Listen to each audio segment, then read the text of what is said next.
Welcome in, everyone. RFK Refugees Podcast. Ted here, John here on a recording live right now on a Copa America Group C finale day with the United States men's national team taking off against Uruguay. We'll see what happens. It'll either be a triumphant victory or not, I guess, is the two outcomes there. That's right. Those are the two outcomes. John, how you doing, my friend? How was your weekend? Hope it was good. Pretty good. Went swimming on Saturday. That was the highlight. It was hot, and then today it was nice and cool. So today was a nice respite. I don't know if you got outside at all. I was walking. I was I was actually kind of cold in the shade. I was like, "What is going on?" Yeah, I'm dying. I think I'm dying. What about you? What'd you do? I went to the beach. I Nice. spent a weekend out at Myrtle Beach in South Carolina. So yeah, it was a good trip. Nice little reprieve for a little bit, just a few days. So it was a nice trip. But yeah, we had DC soccer, and DC soccer was not disappointing. So we already said we talked too much. So let's just jump right into it. Unless you have any other quips you wanna spin today. Nope, no quips. Make sure you go check out the Hal Hirschfeld interview, which Yes. was a Patreon exclusive on audio, and is on a YouTube page if you want to check it out. I thought it was pretty good. Check it out. Cool. Yeah, John does a great job. Great job lined up those interviews and getting those players. So let's just jump into it. Let's talk DC United. DC United 2-2 draw against the New York Red Bulls. I had a weird way of watching this, so I watched I went out to dinner, so I was unable to watch the first half. Came back from dinner, watched the second half, and then watched the first half the next day. So kind of a weird, Yeah. weird way to watch the game. But I feel like the positive action happened in the first. Well, mostly positive action happened in the first half. Let's start with the I think storyline. we should start Go out ahead. with our expectations of Oh what we yeah, thought this game would be ahead of time. floor bottom. I think I said 4-0 loss. I think was my number. I think that might have been my number. You might have said Yes. 3-1 loss, but it was gonna be, with the red cards, with the opposition, with being on the road, with the vibes. There was no way we thought it could be anything other than very bad. Yeah, and for all you told me the team would be down to 10 men, and then I'd be like, oh yeah, then it definitely ended poorly. There's no way this team is shorthanded as they were. Would end up otherwise.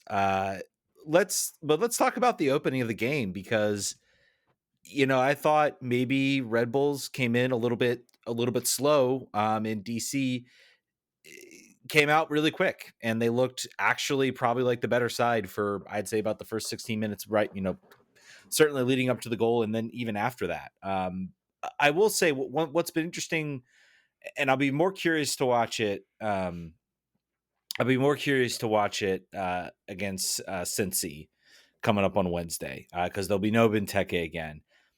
I do think there's an argument to be made that when the team doesn't have Benteke as kind of that outlet, as kind of that big force, and I'm not saying at all that he should be benched, let me be clear, but I do think it forces the team to come up with other ways to score and to be a little different and to be a little creative. And I think it leads to that first goal. Jared Stroud, rather than maybe he gets to the top of the box and he knows Benteke's there, he thinks maybe the better option is to, play a ball over the top to try to find Benteke. Instead, Benteke's not there. You've got Tekuti Pietro out there. You've got Jacob Murrell, who has, some hops. But instead they play a really nice pass sequence, want some 1-2 passing that sort of breaks down the New York Red Bulls back line, and then a really nice nifty little back heel sort of 1-2 between Stroud and Murrell, and it finds Jacob Murrell in the edge of the box, and he slots home a really, really nice finish. So just interesting, Stroud, sorry. Who did I say? Murrell? I said Murrell. Yeah, Stroud with the finish. It was a 1-2 between Stroud and Murrell. Murrell with the back heel right into Stroud's path, and just a really, really nicely played goal. Probably one of their better team goals this year that didn't sort of involve, a ball over the top finding Benteke. So I thought that was interesting. And I would say it's about the first 16, 17 minutes of the game. They were sort of moving the ball well, passing it.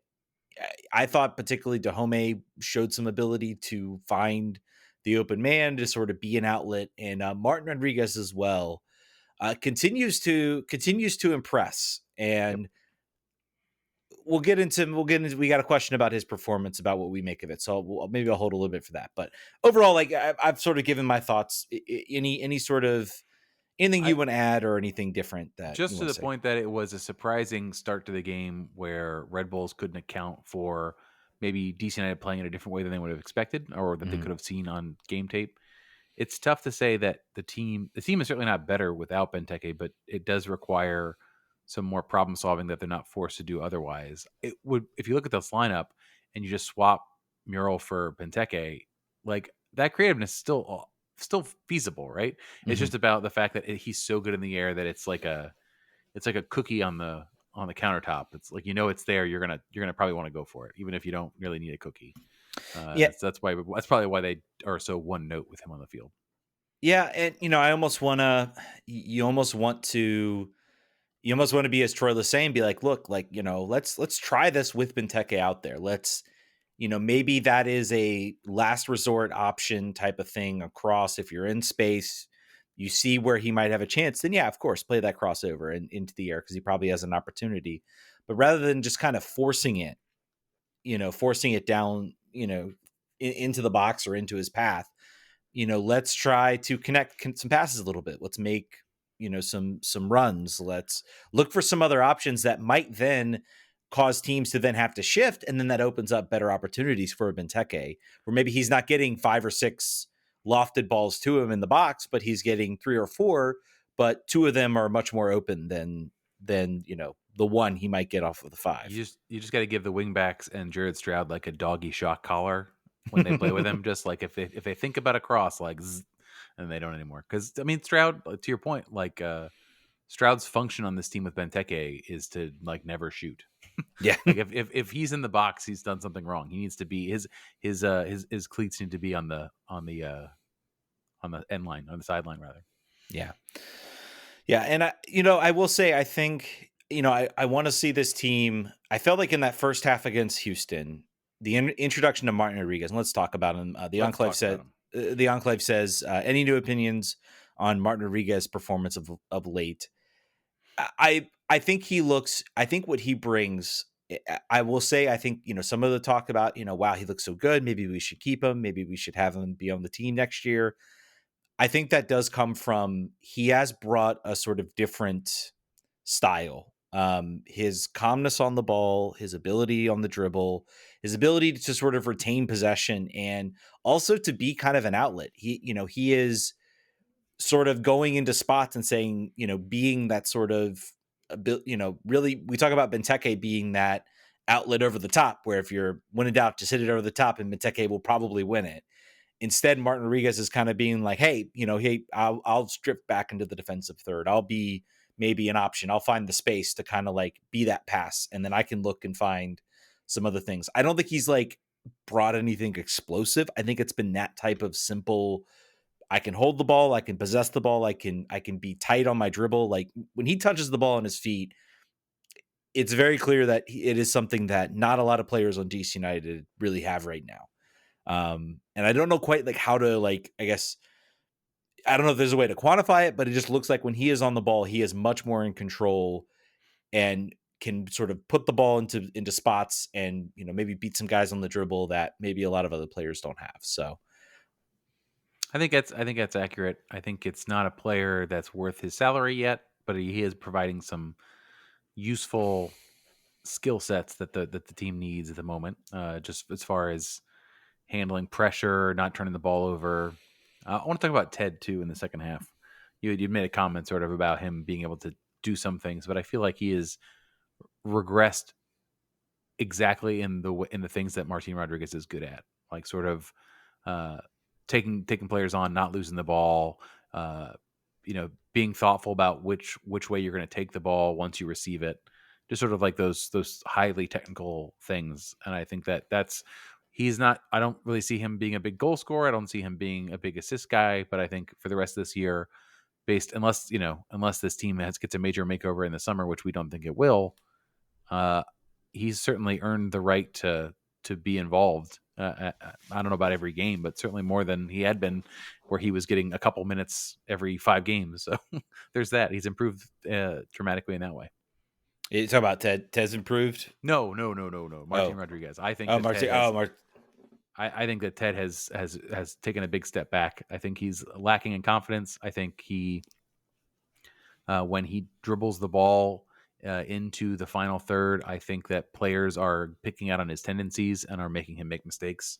It's just not. It's not falling for him right now. I think it's a lot of it is down to not having a long, uninterrupted, non-injured time period, and I think the other part is just some drop off, just some natural skill drop off for a young player. I think it's. I think it's maybe a little bit of that. I also will say I think he's suffered from the lack of sort of consistent What's his play. position? Also, Yeah. Also, and I think that comes from the state of the team right now. So, I'm kind of. I still see some good things from him. He had a couple plays where I thought he did a really good job, like beating like the first or the second guy off the dribble. And then I think to your point, I think he tries to do too much. And then it's like, okay, now I got to beat the third guy. And it's like, no, why don't you stop, hold it up, look around, assess a little bit, try to keep it in control, look for an outlet, look for somebody else. And then you can then set yourself up to where you can then, go and try to find some more space on the dribble. I don't know if regression. I mean, it's regression. I think in the stats. I think from what we saw, I think it's been a consequence of this. I think it's been the lack of consistent lineup, the lack of really a consistent player around him, and maybe that's something where having Martin Rodriguez around you consistently changes that a little bit. Maybe having Benteke around you consistently changes that a little bit. I think he suffers in the expectations we had in him based for last year, right? He was Mhm. 22 under 22. He was rising young star. He was the offensive focal point that would replace Taxi Funtas, and then that's just not been the case. So I think Yeah. that's part of probably the evaluation is sort of what he was expected to be. And I want to call out a point you made that's well well made is the difference between a young player. It seems like, at least with DC United, the difference between a young player and an experienced player is an experienced player get thrown in a bunch of different situations, bunch of different positions, a bunch of different scenarios, and do okay and manage. And it seems like our young players do much better when they have one position they're going to be stuck in, and that's where they're going to be. Jackson Hopkins is a good example. Wasn't a six, became kind of a six, hasn't gone anywhere else on the field, and I think it's allowed him to get much better at that than it would be if he's like, all right, you're still a winger sometimes. We're going to put you at right back occasionally. A player like Pedro Santos, Christian Dahome, that's what age gets you. It's you're comfortable at Mhm. every place in the field. So I think that's just something to keep an eye on. Yeah, and I think I want to see, next season, I want to see this team have more players. I want to see it have a more structured setup to where I think Ted Pietro can still be successful. Sure. Yep. And I think he can still develop. I will say, I think my storylines in this year is, what's Ted's ceiling?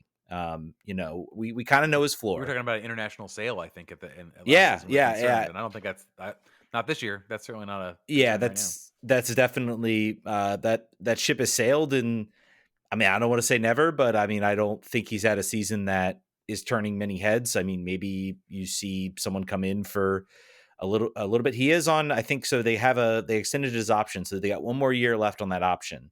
They signed him again. I don't think he falls. I think he goes off that homegrown contract. I mean, do you look to try to keep him and offer him like one of those U22 Sure. initiative spots to try to hold on to him? Sure. I don't know. We'll see. We'll see. I want to see.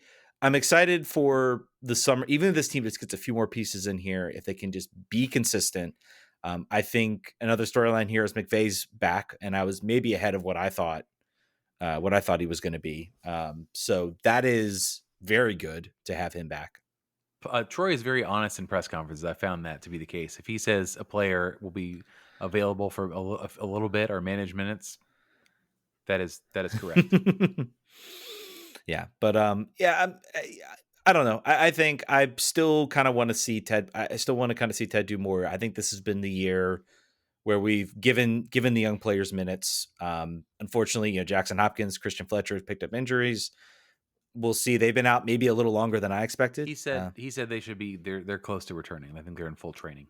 Okay, that's good. So Which maybe is we'll see what we them. need. We need bodies. We That's need bodies. fantastic. Yes. Let's talk about. I like your. I always prefer talking to referee Ted about Oh certain yeah. calls. Christian Dahome's second yellow. What were your thoughts on that as you saw it? So my thoughts. I will contend, and this is where maybe I differ a little bit. I look at a referee's decision, and first of all, first yellow for Dahome, absolutely warranted. Late challenge, slide tackle, absolutely Yep. warranted. Second foul is clumsy. He's going into the back of him. He's sure he can say shoulder to shoulder, but if you use your shoulder to charge somebody in the back, you're gaining an unfair advantage there. Shades of Christian Benteke's first yellow.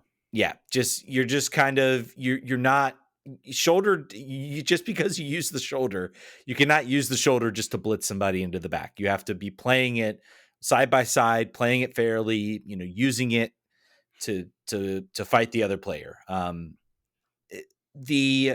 I think what the referee was doing, and everybody gets caught up in, everybody thinks a yellow, and I see this when I referee, and I see this, when everybody thinks that a foul, that like it's about the harshness of the foul that deserves the yellow, and that's not always the case. And in this case, you had a Red Bull player moving.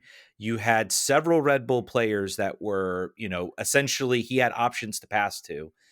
Red Bulls were developing an attack. So the fact that the foul was clumsy, it wasn't a really good attempt to play the ball. He's already on a yellow.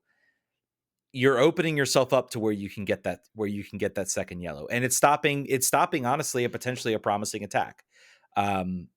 That player for the Red Bulls is moving quickly. He's running into space. He has space to close down. He has plenty of options of players who can make runs. DC's kind of caught out a little bit, and Dahome goes and makes an extremely clumsy play. So could I see the referee? Could I see other referees going out and being like, "Oh, I'm going to give a warning. That's really close, but like next one, like you're it." I could see that, and maybe that's what Dahome thought. But Yep. you also can't put yourself into that position where the referee is going to do that. And I don't. Do you feel like on a second yellow that the threshold is higher as you're giving it? Do you look at a player that is on a yellow, or like when they commit that foul, does that enter your mind like, all right, well, that was a foul, and if he didn't have a yellow already, I'd probably give him a yellow, but I think that it does not warrant game changing necessarily here. It's not like that's, or does that never enter your mind? I'm always curious because in my mind it's always like second threat, it's like a higher threshold than it shouldn't be, but it is in my mind. And again, the level I referee is very different. So they're different scenarios that go into. Right. There's no media watching, for instance. Yeah, well, I'm refereeing high school games, and sometimes level of play. There's some media then. Yeah, this level of play dictates clumsiness. Is it just the player being clumsy? And do you really want to show a second yellow on this? If it becomes persistent, then you can go from there. It's different. You think about it differently. I have gone with yellows, and I have seen I have seen situations where I've seen referees even at that level give yellows, and it's really we all strive for this idea that we want referees. We want consistency. I'm like, you're dealing with human beings. You're never going to have consistency. You're never going to have consistency in the way that you think that you want it. So honestly, in my sense, I don't get lost in those. I don't get lost in those arguments. I don't think it's a worthwhile argument to have. I think what a lot of people maybe look at, and what they'll point out is, well, then you have that foul. You have I believe the Red Bulls player on the Pedro Santos goal, wonderful free kick from him. Yep.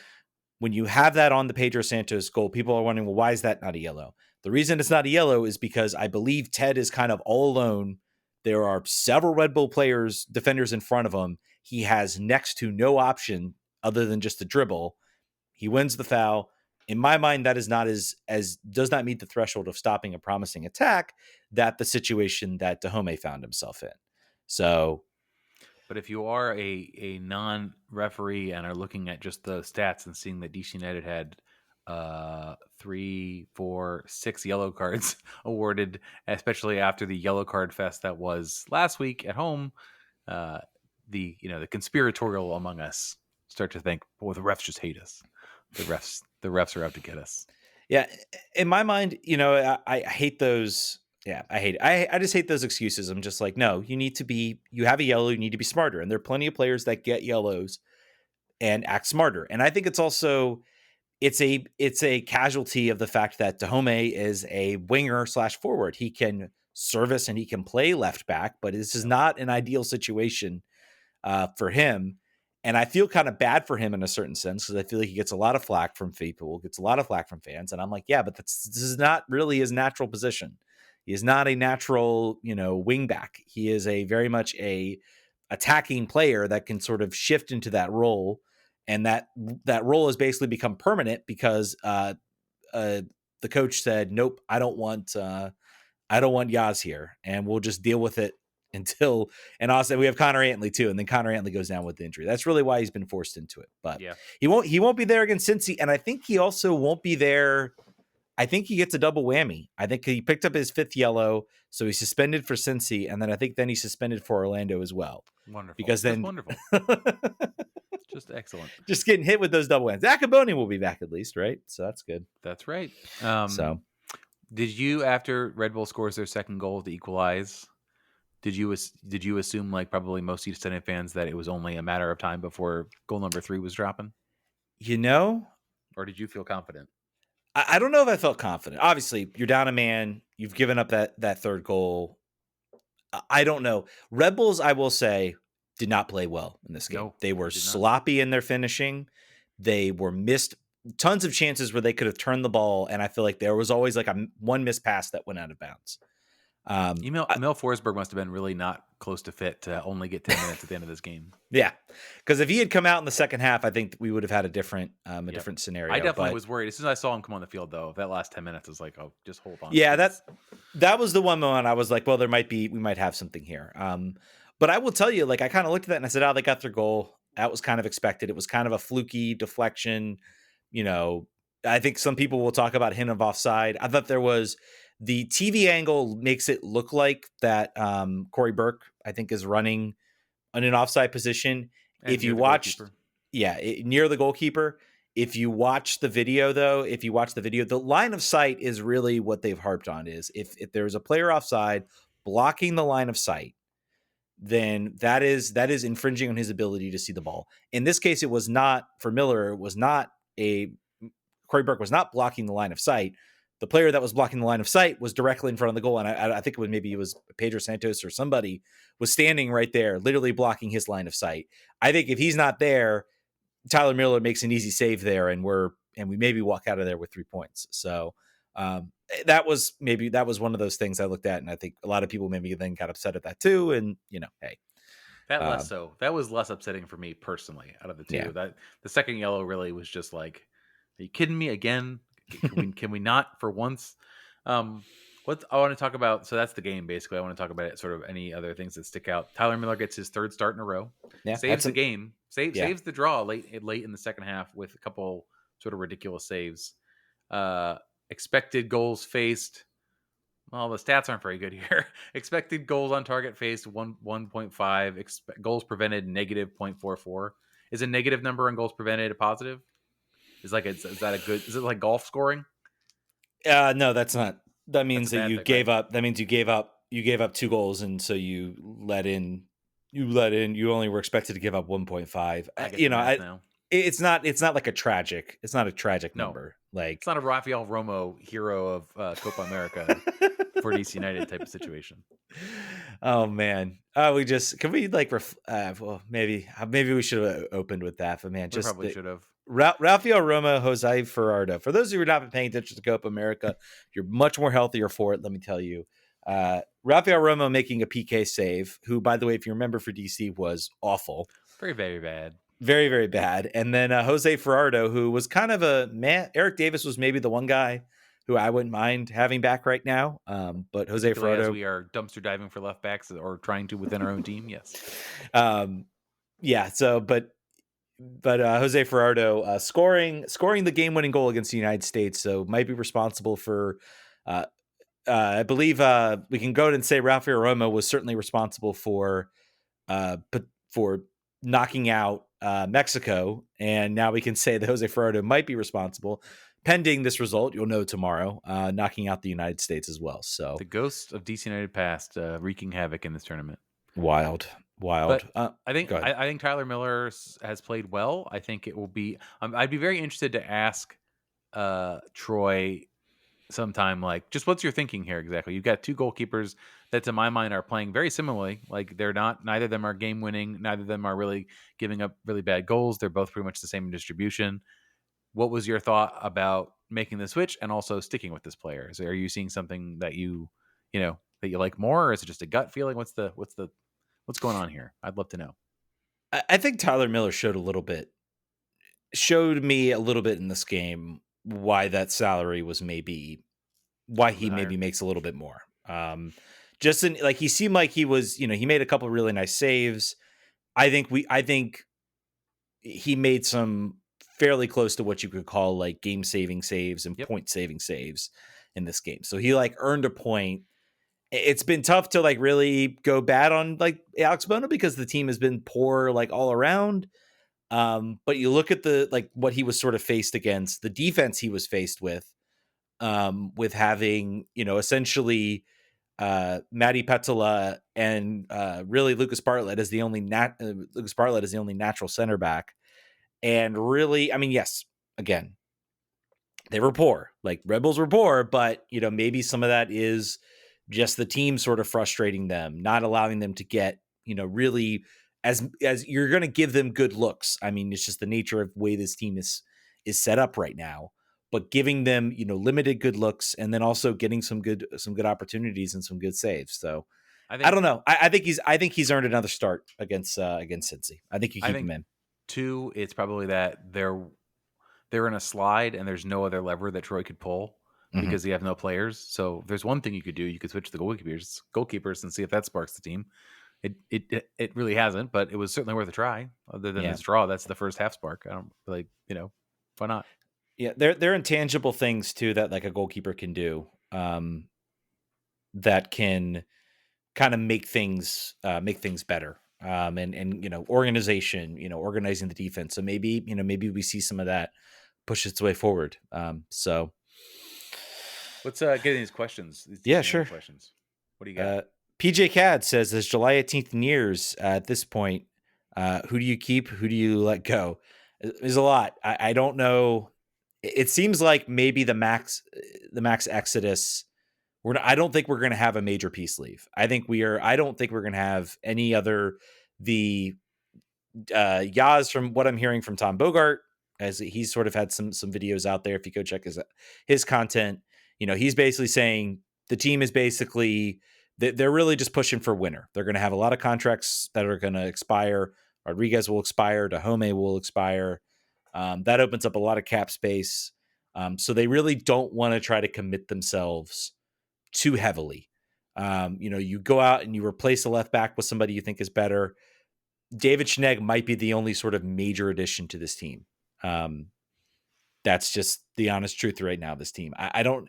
If you could get rid of some guys, like I mean, even like Dahome, Rodriguez, and you could bring some guys in to replace them, sure. But why not just take your time, not try to spend your efforts to try to rush them out the door unless it gets handed into your lap, and instead just be patient. Nothing. They're not going to win anything this year. Like no one is, you know. So, I think any that's other you want to get in there, or did I steal no. that I thunder? think that's probably true. There's not really anything they could do. I was just looking at this roster just as a quick. Somebody also asked on Twitter, like, "Are we going to get rid of Dahome?" And I was like, "I think you can only pull the salary dump on Dahome once, and we already got caught holding that bag from Vancouver. I don't think I'm trying to think what the benefit for any other team taking him on would be, and I don't. It would cost us too much in GAM to cover his contract because he's not worth what he's on. So you're kind of stuck with him, at least in the league. Um, yeah, there's just not really anything they do. We understand that there's not any salary cap room, And because of that, if you look at this roster, there's also not a lot of desirable pieces to move. We're stuck. This is what it is. I think this team will make. I think so. We know we have Schneck coming in. He basically swapped like and like for Yaz's contract and salary, if I understand it. And Baji is also coming. Yeah, Baji's also coming. He'll probably be on, fairly low salary. He has a green card, or at least I think he might even be a citizen at this point. So I think he will not count as an international slot. We've talked about they're bringing in 2 players. They would have 1 free international slot with the fact that Pirani has a green card, or will be getting a green card soon. So that's 1 international, and that is you have open U22 slots that you can, maybe if you have that room inside your salary cap, you can finagle that through. Like 150,000 is what that costs against the cap. So there's your way to potentially get better. But I don't think they will move on that unless they're sure. They don't want 1 Pirani. You can kind of ignore. I don't think you want 2 Piranis. No, I don't. I certainly don't want 2 Piranis. So maybe we'll go get Griffin Yao. Maybe we'll bring him back. Oh boy, that would rule. That'd be great. One thing we didn't talk about this game before we get to the rest of questions. Congrats to Jeremy Garay making his first appearance. 1 minute, almost committed a foul that resulted him in. I don't know if it was him or Click who actually called the foul, but they came together and both made a good attempt to foul the Red Bull player and allow a free kick right outside the 18. But congrats to him for making his first appearance for DC United and did it as a forward, which is not what he would have expected, I think, probably. It looks like, based on the press releases that came out from the players from the USL team, it looks like they're both here. Looks like Garay and Sargis are going to be here for the rest of the year, which is what I think is right. I thought I still saw where they still had the option to return. They did, but they basically said, like, it was a retrospective. It was like, thank you for all your contributions to the team. And if you go back and read it, who knows? It's probably a 20-year-old intern writing the copy for the Las Vegas Lights social media. But if there's nuance and it's intentional, then I think he's staying. Yeah, So why would you not? Why would you not? Like, yeah. At this point. The season is not over yet. There was still some minutes, but also, they weren't, from what I've gathered, again, I haven't really been not playing. They weren't playing. So what's the point? You go there to get minutes and you're not even able to get minutes down there. So, I agree with you. I think they'll be here. Particularly, I think Sargis most definitely, because I think we'll see. We haven't heard much about nothing. Birnbaum. I think there was some rumblings from maybe a fan visit that maybe he's targeting Leagues Cup to come back. I don't know. Great. So I would love to have him back for Leagues Cup. That would be great, because that's a minute you're not giving to, Lucas Bartlett. Bartlett probably needs a blow at this point. Yeah. Calvin says, who's going to play on July 20th versus Celtic? I don't know. Academy guys. Nathan Crockford. Yeah, Nathan Crockford maybe. Jeremy Garay. Yeah, Jeremy Garay will definitely get an appearance. Aiden Sargis will definitely get an appearance. Christian Fletcher will start at the 9. I believe the All-Star game isn't the All-Star. But we should also congratulate. We'll let's get into the video. Shashton's still part of the club. I swear that was him in the All-Star vid today at the 42-second mark. Also, Did you notice in the Academy players in the background, the video? That is Chad Ashton. I haven't heard I'm not sure what his role is. I think he's a team on advisor. Yeah. I think it's the Dave Casper. Hey, we're going to keep you around. You've been a loyal servant. Your contract runs out at X amount of time. Once that happens, maybe we'll reassess. If you find something else, we won't stop you. But so please find something else. Yeah. That's what they say. Go do something else, man. Have fun. You're just like the ghost that haunts Leesburg at this moment. And that's fine. I think we've grown past the point where I don't think we need to really. Except for Dave Casper, I do want him out. But he's effectively out. You're not seeing out. OUT out. I don't see Audi driving around anymore. Maybe you don't have a problem, but when I look at the salary cap, I still get mad. But that ultimately cost him his decision making. Like it costed him. But so it's out, salary. And now I'm all moving on. I'm all like, let's just move on. We got a new thing. Mentioned the All-Star Day. Congratulations to Christian Mateka and Aaron Herrera for making the All-Star team. I think that is Christian Benteke is probably certainly warranted from how he's played this year. I think even despite what happened, certainly warranted to be an all-star. Aaron Herrera is surprising. It's a connoisseur's choice. Yeah, it's like I feel like we talk about, we talk about the All-Star game, and like the running joke is always like Seattle players always get in regardless of how they're doing. Like, you would always have Jordan Morrison there. You would always have, the teams with a big fan bases sort of, stuff the ballot box. And I'm not saying DC can't have a big fan base, but I think it is interesting to me. I feel like maybe there's maybe a shift happening where now it is actually the like best players or the players who deserve it are the ones getting it and getting in. And it's not just your, Lionel Messi's, your Jordi Alba's, and despite the fact they've been actually really good, but like Jordi Alba plays right back, doesn't he? Left back. Okay. Never mind. I have to look at who actually made it as far as on the roster, and maybe also MLS is changing their voting structures to allow more players in. I don't know. It's just, it's good to see him in there.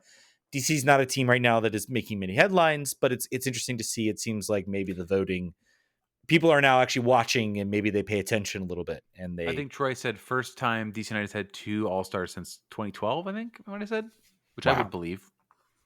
Wonder who it was in 20, maybe Charlie Davies and Dwayne DeRosario. That would my guess, but I'm sure Brendan Cartwright will correct us on tomorrow morning. he will correct us on, which is what we assume, and we like that.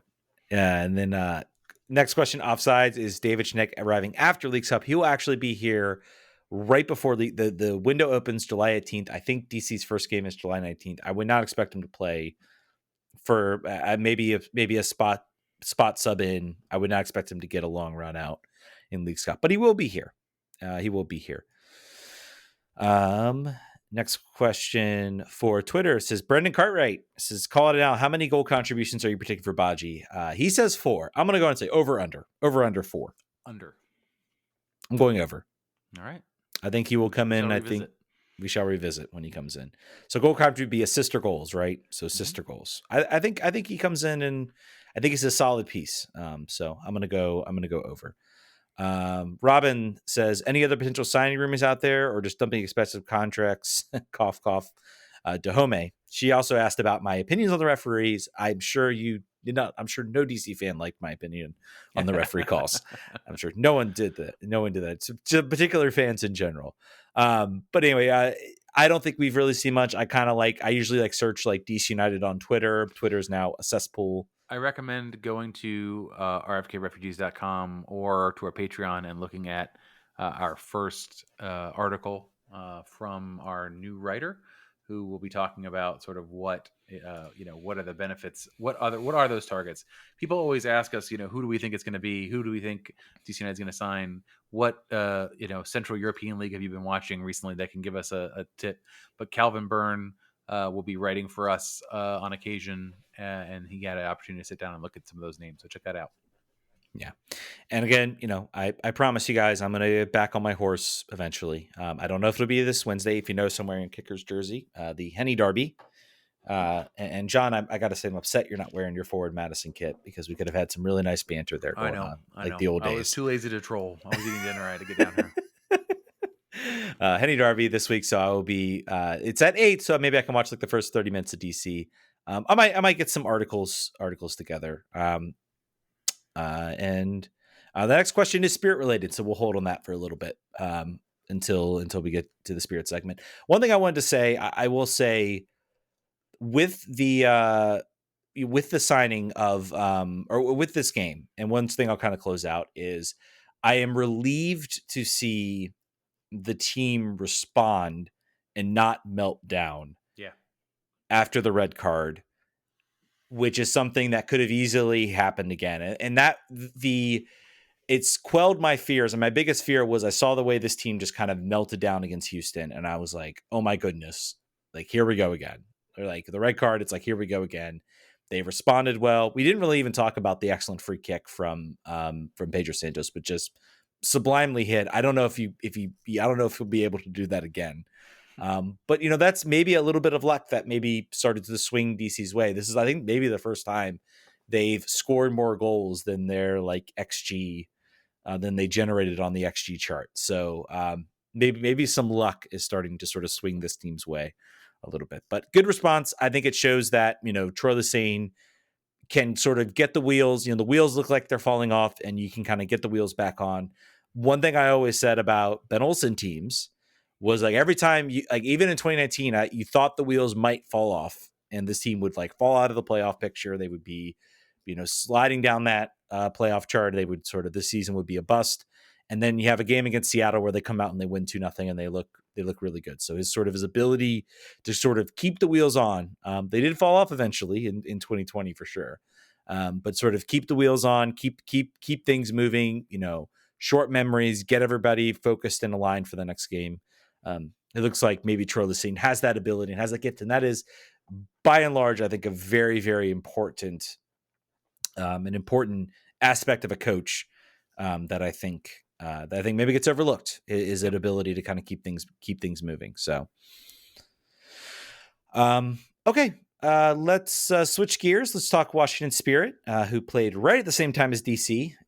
We hate that. We hate that.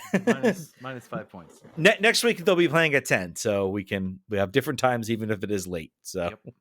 But let's talk about it. 1-0 loss. Ashley Sanchez picking up a fluky / mistake-ridden goal. Yeah, a rare mistake from Kingsbury there. This game, like the only way I could describe this is just like, and I don't think it's anything like right now, at least it's nothing, nothing worrisome, I guess is the right word. I still think this is a team that is still playing exceptionally well. And they still did some things in this game that were good. It was just like that extra oomph from one player just wasn't there. Everybody was just kind of average. And I think it kind of showed. I think North Carolina always gives the Spirit a hard time. That's a historic reality. The other thing that is most important here, and people should not forget it, is that Andy Sullivan did not play again. Andy Sullivan is to the Washington Spirit what Bill Hamid used to be to DC United, in that if she's not in the lineup, you have a pretty good feeling about how the results are going to go. Or Andy Nahar back in his day. This team very clearly needs another defensive midfielder in the summer window. Paige Mateer is not. It's not working out. Hal Hirschfeld is much better when she has Andy next to her. It's a situation where Andy is very, very durable. However, you want to have some options in the event that she gets injured, or it looks like national team call-ups seem to not maybe be a thing that's going to go on anymore. But this team really does need to think about ways that they can be stronger in that way. Paige had better stats than she did typically. When she fills in, actually Hal had the worst game and picked up a yellow. But this was just one of those games where I think you had North Carolina playing up the middle, changing their formation or changing their style of play. The Spirit are much more used to playing the game out on the wings. And that was not the game that presented. So I think Saar had a rough game. Croy had a rough game. And then there was also, some substitutes some players got opportunities that hadn't gotten a chance to before.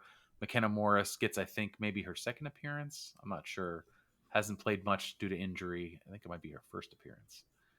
Let me just check real quick. That was her first appearance. Second match, 52 minutes played. And then there was an Heather Stainbrook gets another opportunity. Hatch and Ratcliffe come in to maybe try to make a late offensive situation, make a late something happen on the offensive side. But just were not getting in positions of danger. They had a lot of shots on goal, nothing in a real dangerous spot for the Courage. Courage just sort of, they managed what the Spirit does sometimes well on defense. They'll allow opportunities in non-dangerous places instead of allowing people to get really where they need to be. McKenna Morris comes in and plays on the same side as Trinity, which caused some problems, had sort of lack of familiarity, and didn't allow Robin to be as effective as she normally is. And then Ule Saar, I talked about her a couple weeks ago about all of her goals sort of coming in one big bunch during the season, and it's gone a little bit cold. This was, I think you said it before the game started, this was sort of a vintage in a bad way Saar performance where she is not effective and doesn't look very confident. And the stats bear that out as well.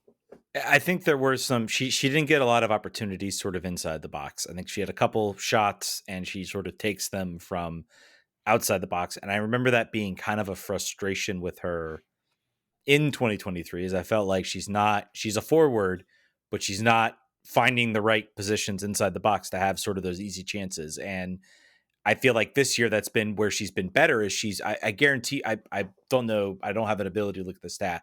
I guarantee you look at like her average shot range from 2023 and 2024. I bet it's significantly closer.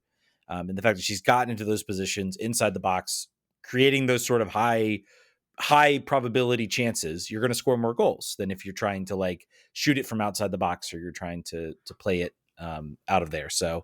Um, I would so look into giving Ashley Hatch an opportunity to start next week at the 9. She has not, Sarr has not scored since May 24th against the Reign. That's a bit of a time. That's four matches without a goal or an assist. So I think particularly as you roll into new coach, opportunities to get. We have one more league game, but then we have this cup mhm. situation. I think you look at seeing if you can get Hatch started and see if she could maybe do what you need out of the 9. Yeah. Yeah, it might be an opportunity to take a look. I also think, maybe the team does have SB Morgan coming in. You talk about uh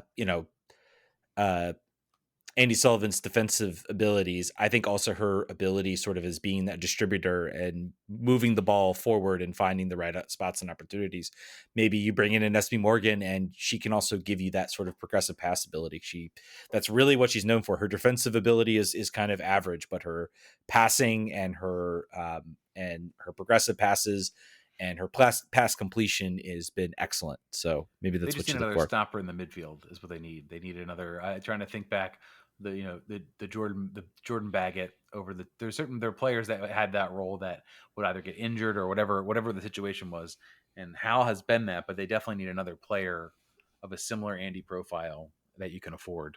I don't know who Yeah. that's going to be in this half window. They still have it remains to be seen. There's lots of rumors that continue to swirl, particularly as you have Jonah Heraldez come in. He's going to be. We're in the weird situation where we both have a very famous owner, but we also have the most famous and acclaimed club coach to come here. So there are going to be players that are going to want to come here that would not have wanted to come here before. So we'll watch this space. You still Yeah. have Lacey Santos to come, and we'll figure out where she's going to fit it on the field too. So good luck. It's going to be interesting. Yeah. We're getting stronger up front, and we still need some help. And we get stronger at center back. I think we still need to one up the gut in the midfield. I think we're probably set. Yeah. And I think we talked about this team, and another thing I want to say is I think also in this game, Corey Bethune had maybe a mortal performance. Is the good way to show it. She was just not really finding the space. I actually wanted to look and see like what her like shot creating stats were because I can't really. There wasn't a moment where you saw her make a pass or make a movement that really. I would say in the first half, the Spirit generated a bunch of chances. There was one off the post. I think that was a shot from Casey Kruger. I want to say. I think she like ripped a shot off the post if I recall correctly. Might be wrong about that. It was definitely up that left side. So. And Trinity was definitely attacking the right. So yeah, but it they had options, they had opportunities. It just wasn't. They weren't sharp. They didn't. I mean, they get. I think the pinnacle moment came in the first half when they won the ball off the press. Sort of that press forced North Carolina into a mistake. And Sarr just could not direct it on target. And I think she maybe could have taken an extra touch. I think she kind of rushed the shot. And I think if she had taken that extra touch, she would have had maybe a better opportunity. But it was just kind of a rough performance. I think it was a little bit of a down performance. Um, Still we staying at have third in the table. As far as looking at what the overall impact of it is, not very much. First place continues to be a joint enterprise between the Current and the Pride, both on 35 points now, and the Courage now in sixth with 22 points. Still very top heavy, and at the bottom of this league is very, very out of it already. yeah. Utah Royals with a new coach, by the way. Amy Rodriguez fired. Yeah, and Bay FC as well, who are our next opponent, letting go of their GM, and wow, this name escapes me, and Lucy it's Rushton. Lucy Rushton. Thank you, former DC. Yeah, just some wild. And then I think there was someone else lost their job as well, or maybe it was the Amy. I think Oh yes. San Diego Wave fired their coach. Uh, I believe while she was at the rumor is while she was in England for a funeral. Is the rumor Oof. that when she got fired? So not great there. Yeah. Oof. Oof. Yeah, it's some wild times, and I mean, it really shows, I think, a lot about how like quickly this league has moved. I think the Amy Rodriguez firing, I think a lot of people are saying the same thing. It's like you didn't give them much. No, What were expectations this year? you had no goal scorers out there. You drafted one, and that's pretty much all you. That's all you got. So whatever. I mean, it's not my team to worry about, but I certainly think it was probably a little bit premature. They gave a rookie head coach no assets, and they were like, "Hey, why do you have so few points? This doesn't Yeah, seem right." yeah. So it's interesting how quickly and particularly with the firing of the wave coach after you win the Supporters Shield, Hmm. and maybe having a little bit of a down year. I think some people are maybe pointing out, like, they certainly got a lot of talent. They Why did. is it not coming together as well as it should? So yeah, it's tough times out there. Certainly not on the DC space. Everything is still golden even after this Yeah. result. I was very curious to see if maybe one of these teams looked at Adrian Gonzalez, tried to prize him away, uh, but hopefully not. but Yeah. that was Casey Stoney who was let go. So that's something. I think she'll probably find another job pretty quickly. Yeah. Bay FC coming off their first 2-game win streak of the year, with goals with 1-0 wins against Racing Louisville and Angel City FC. So that's the pretty not super impressive opponent wins, but decent teams, not any slouches. Not they're not going to light the world on fire with goals scored. I think their max all season is 2. And they've not exceeded 3. I'm sorry, against the Rain, who everybody beats up except for us that first game. So it'll be interesting to see how this goes. If their offense can turn back on after a somewhat dormant performance against the Courage, hopefully there's no lessons learned there. There's no secrets of the universe that the Courage have unlocked that teams can replicate. But that's on the 6th, and then we have a bit of a break. Yep. Bit of a break. And let's get to our question. Riss Willett says, Hey, Riss. with the Spirit breaking their winning streak against NCC, how do you think they regroup and make playing, I think is what you meant to say, Bay FC? I just think the important thing is, and I think we've seen this time and time again, the team has had down games. We've seen them have down games. I think to your point, Andy Sullivan, if she's healthy, I think times are good, and I think we'll see the team look like their normal selves. If she's still hurt or injured, then maybe we've got a little bit less of a game. The important thing is, I think, it's just don't panic, just play your game. Focus on the things you do well. It sounds cliche, and because it is, but I mean, I don't know if there's any sort of like changes you want to make. Like right now, the team is playing well above themselves, well above what we thought. I don't think you really make any sort of sudden moves. You had a rough game. You like a draw, I think, would have been fair in this game, considering the chances and the opportunities. Like, I think the XG didn't really pan out, but I think a draw would have been a fair result in this game. So you didn't play so poorly that you were played off the field. So I think you keep it going. You look to get Corey Bethune more involved. I think she had a quiet game. So I think hopefully if she gets more involved, I think things are fine. So I think 2-1 or 3-1 victory for the Spirit on the road. I'm gonna go. I'm gonna go 1-1 draw. Okay. I'm gonna be conservative. I'm gonna say maybe they close it out, and also I feel like I predict draws and teams come out and play better. So we predicted a loss, they come out and play better. We're really good at predicting outcomes is what we should learn from that. One way or another, we're inaccurate in one way or another. Yep. We're also a lot of things are inaccurate. So why do you even watch us? I don't know. All right, folks. I think that'll do it. Thank you, guys. In time. Just in time. Yeah, the national anthems are going off for USA Uruguay, so go check that out if you really want to. If you're a time traveler, we did not talk about the Copa America. Maybe we'll do a little postmortem. We'll have certainly stuff to talk about next week. Yeah, certainly there. All right, thank you guys so much for listening. We'll catch you guys next week. Vamos.